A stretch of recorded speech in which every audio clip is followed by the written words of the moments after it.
تو ایمان والا جب اللہ تعالیٰ نے کہہ کر پکارا تو اس کے بعد کا جو حکم ہے وہ ہمارے لیے کرنا کیا ہے؟ ضروری ہے. اس کام کو کر کے ہم کیا کریں؟ اپنے ایمان کا ثبوت دیں. ٹھیک ہے، تو اس طریقے سے ہمیں کیا کرنا ہے؟ اپنے ایمان کا عملی ثبوت دینا ہے، عملی اظہار کرنا ہے، گواہی دینا ہے ہمیں اپنے ایمان کی. کس کے ذریعے؟ ان تعلیمات کے ذریعے، ان احکامات کے ذریعے جو اللہ تعالیٰ نے ہمیں دیے ہیں اس پر عمل پیرا ہو کر. اب سب سے پہلا حکم کیا ہے؟ اللہ تعالیٰ کیا کروانا چاہتا ہے ایمان والوں سے؟ اللہ تعالیٰ ایمان والوں کو کیا حکم دے رہا ہے؟ کیا کام ہمارے لیے کرنا ضروری ہے؟ ہمارے ایمان کا مطالبہ کیا ہے؟ ہمارے ایمان کا تقاضا کیا ہے؟ اطیعوا اللہ و اطیعوا الرسول و اولی الامر منکم. یہ بہت اہم بات ہے، بہت ہی اہم پوائنٹ ہے. اطاعت کرو اللہ کی اور اطاعت کرو رسول کی اور اپنے میں سے صاحب امر کی، تم میں سے جو صاحب امر ہو. پہلا پوائنٹ ہے کہ اطیعوا اللہ، اطاعت کرو اللہ کی. سب سے پہلی اطاعت جو ہمارے اوپر فرض ہے وہ اللہ کی اطاعت ہے. سب سے پہلے ہمارے پر جو فرما برداری فرض ہے ہمارے پر، وہ کس کی؟ اللہ تعالیٰ کی. اللہ تعالیٰ نے ہمیں اپنی اطاعت ہی کے لیے پیدا کیا ہے. وما خلقت الجن والانس الا لیعبدون. تو اللہ تعالیٰ کی اطاعت ٹاپ پر، اللہ تعالیٰ کی اطاعت فرسٹ نمبر پر. ٹھیک ہے، تو اللہ تعالیٰ کی اطاعت ہمارے پر کمپلسری ہے، فرض ہے، ضروری ہے، لازم ہے اور واجب ہے. اس کے بغیر کوئی چارہ کار نہیں. تو اطیعوا اللہ، اللہ کی اطاعت کرو، اللہ کا کہنا مانو، اللہ کے آگے سر جھکا دو، تسلیم کر لو، اللہ کی بات مان لو. اب اللہ تعالیٰ کی بات ماننے کا طریقہ کیا ہے؟ ہم کیسے بات مانیں؟ کیسے پتہ چلے کہ اللہ تعالیٰ ہمیں کیا کہہ رہا ہے، کیا حکم دے رہا ہے؟ تو پھر کیا مطلب ہے اس کا؟ قرآن کی اتباع کرنا. قرآن اللہ کا کلام ہے، اللہ کی گفتگو ہے، قرآن اللہ کا حکم ہے، یہ احکام الہی ہیں، یہ فرمان الہی ہے. یہ قرآن اللہ کے اصول ہیں، اللہ کے قوانین ہیں، اللہ کی شریعت ہے. یہ تو اس قرآن پر چلنا یہ اللہ کی اطاعت ہے. اس قرآن کو ماننا، اس قرآن کی اتباع کرنا، اس قرآن کی پیروی کرنا یہ اللہ کی اطاعت میں شامل ہے. یہ اللہ کی اطاعت کا طریقہ ہے. یہ تو اگر ہم اللہ کی بات ماننا چاہتے ہیں تو ہمیں قرآن کے قریب آنا ہوگا. اگر ہم اللہ کی فرما برداری کرنا چاہتے ہیں تو قرآن سے ہمیں اپنا رشتہ مضبوط کرنا ہوگا. تو قرآن پر چلنا یہ اللہ کی اطاعت میں شامل ہے. یہ اللہ کی اطاعت کا طریقہ ہے. جیسے جیسے اللہ تعالیٰ ہم سے قرآن کریم میں ہمیں حکم دیتا جائے ہم ویسے ویسے کرتے چلے جائیں. یہ ہمارے لیے ضروری ہے. یہ کیونکہ ہم اللہ کے بندے اور غلام ہیں. اللہ ہمارا مالک ہے، آقا ہے، بادشاہ ہے، حاکم ہے، فرما روا ہے. اس کے فرامین کو ماننا ہمارے لیے انتہائی ضروری ہے. تو یہ ہے پہلے نمبر پر ایمان کے لیے، ایمان کا ثبوت دینے کے لیے ضروری کیا ہے کہ اللہ کی اطاعت کی جائے. اگر ہماری زندگی میں اللہ کی اطاعت نہیں پائی جا رہی ہے، اگر ہم اللہ کی اطاعت نہیں کرتے ہیں تو اس کا مطلب کیا ہے کہ ہمارے اندر ایمان نہیں ہے. ہم اللہ پر ایمان نہیں رکھتے، ہم اللہ کو مانتے نہیں ہیں، اللہ کی مانتے نہیں ہیں. ٹھیک ہے، تو اطاعت، اللہ کی اطاعت کر کے ہمیں اپنے ایمان پر مہر لگانا ہوگی. ہمیں اپنے ایمان کی صداقت کو ثابت کرنا ہوگا، سچائی کو ثابت کرنا ہوگا کہ واقعی ہم مومن ہیں.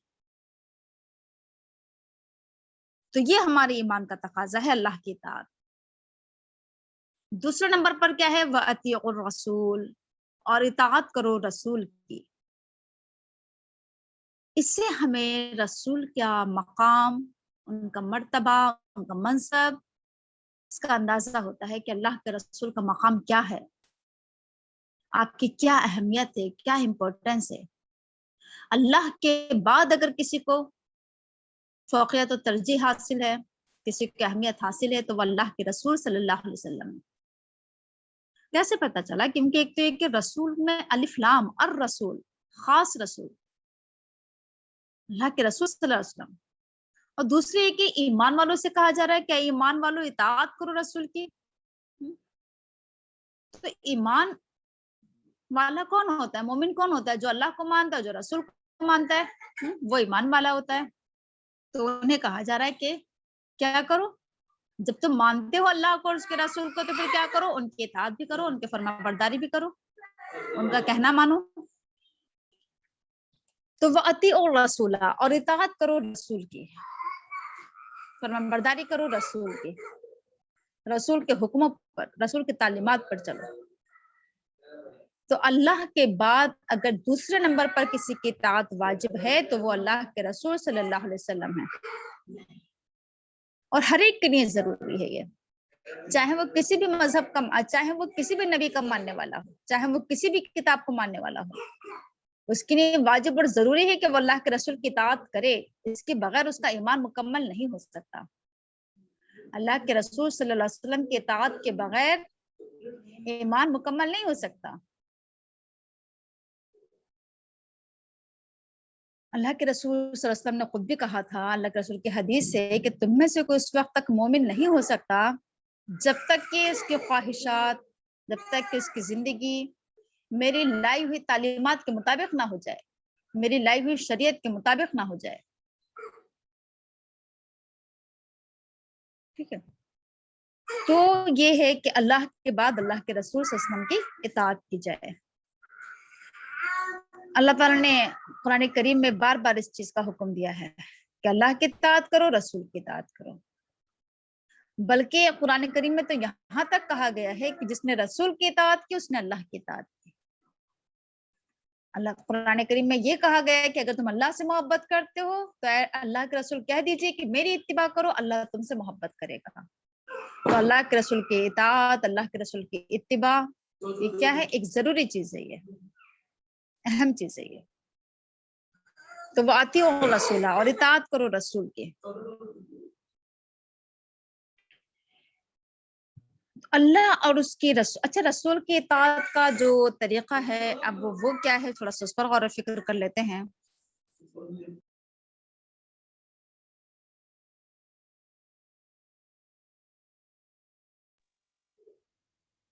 اللہ کے رسول کی اطاعت کا طریقہ کیا ہے؟ جیسے میں نے آپ سے کہا کہ اللہ کی اطاعت کا جو طریقہ ہے وہ یہ ہے کہ قرآن کی اتباع کی جائے، قرآن کے حکموں پر چلا جائے. اور اللہ کے رسول کی اطاعت کا طریقہ کیا ہے کہ اللہ کے رسول صلی اللہ علیہ وسلم کی سنتوں پر چلا جائے، آپ کی احادیث، آپ کی لائی ہوئی تعلیمات اور اللہ کے رسول کی زندگی، یعنی اللہ کے رسول کی سیرت کو اپنایا جائے. یہ اللہ کے رسول کی اطاعت کا طریقہ ہے کہ اللہ کے رسول کے اقوال، افعال، اعمال، زندگی، ان سب کی اتباع، ان سب کی اطاعت ہمارے لیے ضروری ہے. اللہ کے رسول نے کیا کہا اور کیا کیا ہم دیکھیں، پڑھیں، جانیں، مطالعہ کریں، سمجھیں اور پھر اسے اپنی زندگی میں اپلائی کریں، تبھی ہم اللہ کے رسول کی اطاعت حق ادا کر سکتے ہیں. یہ بات کہنا مناسب نہیں ہے کہ بس ہم تو صرف قرآن کو مانیں گے اور ہم تو صرف اللہ کی بات مانیں گے. اللہ ہی نے تو حکم دیا ہے کہ اللہ کے رسول کی اطاعت کی جائے. اللہ ہی نے تو اپنے پیغمبر کو بھیجا ہے. اللہ ہی نے تو کیا کیا ہے؟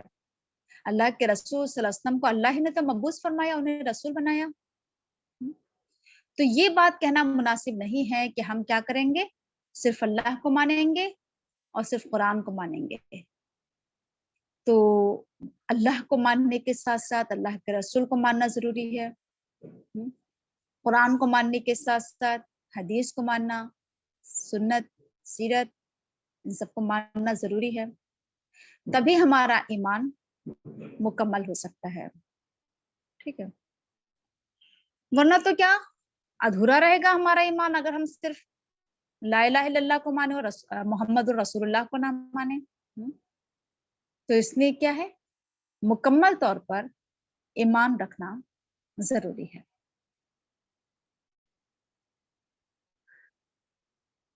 اس کے بعد ہی وَأُولِي الْأَمْرِ مِنْکُمْ، اور جو تم میں سے صاحب امر ہوں.